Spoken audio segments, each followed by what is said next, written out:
শাহজাহানের যদি এত প্রজা থাকে, সাম্রাজ্য যে বিশাল হবে, সেটা বোঝা যাচ্ছে রাজবাড়ির এই অবস্থা। আরে দাঁড়াও বাপু, সবে তো শুরু করলে, এক্ষুনি সব জেনে যাবে তাও কি হয়? রুখো তো যারা। একদিন হয়তো 10 বছর পর মানুষ জানতে পারবে যে সুন্দরবনের একটা অংশই এরা বেঁচে দিয়েছে।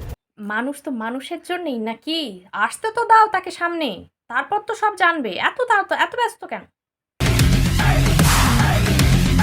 কনফিডেন্স বাড়া। শেখ শাহজাহানের যখন এত প্রজা, সেই শেখ শাহজাহানের যে সাম্রাজ্য থাকবে এটা তো পরিষ্কার।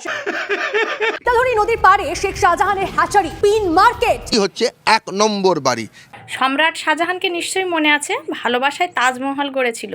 আর ইনি জনগণের ভালোবাসায় কি বিশাল তাজমহল গড়েছে।